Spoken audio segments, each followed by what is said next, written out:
Hi, I'm Shauna. I live in a northern community in Beaver Lodge, Alberta. And for those who don't know where that is, that's kind of close to a city called Grand Prairie.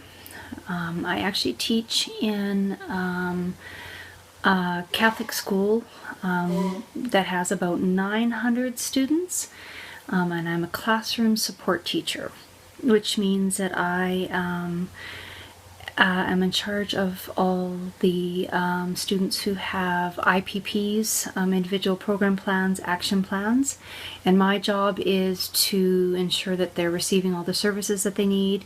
I help the teachers set their goals, and I help them with all the programming and making sure that they are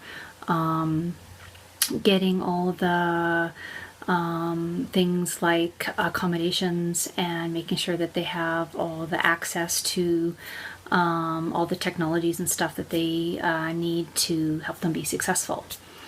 In regards to me, I'm a mom of three, oldest being 25, youngest being 19, so they're not all that little.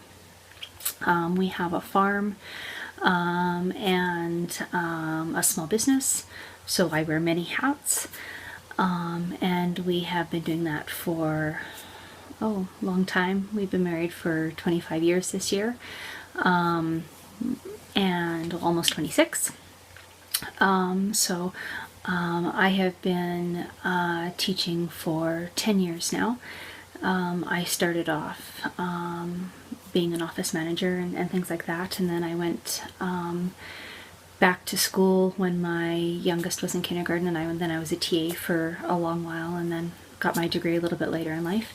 So my experience through the school has been a lot of different things. So, and I've taught in a lot of different places within the school. So I've experienced a lot of different grades as well. So I've taught in elementary, I've taught grade 3, grade 6, grade 4. I've also taught in junior high and now in high school for the last 6 years. So, and now, like I said, as a classroom support teacher. So the planning, the instruction, the assessment piece is really important because I also teach a block of life skills now with my position. So it is very important for me to really I kind of think out of the box. So my assessment piece is a lot different. It's not always a pen to paper, and it's I also taught foods in the high school, so my assessment piece and picking stuff out of the curriculum and doing a cross-curricular piece. We collaborate a lot in our school, so we're always looking at ways to pull curriculum from one class that can go into another class. I'll give you an example. We had a young boy who wasn't very good at reading and needed to pass his religion class. So he was having trouble getting through some of the stuff. So I also had him in my foods class, and so he was really struggling, and I had a good relationship with him. So I took him, I went to his teacher, and his teacher we were talking at lunch, and said he needed to really do this one project, but he couldn't get him to do the paper that he needed. And I said, well, what is he doing? And what he needed to do was do this paper on something that had happened. And I said, well, why don't I get him to bake a cake and I'll help him design it?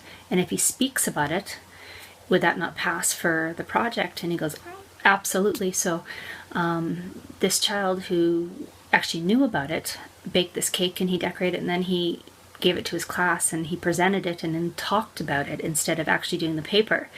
So curriculum was met. You can do a whole bunch of different things with the assessment piece, and so there's kind of the out of the box thinking with me that you can do different things to make sure the children succeed. And I'm really looking forward to this course. I'm excited to see what kind of ideas everyone has, and I'm excited to listen to what everybody else's ideas are. Nice meeting everybody.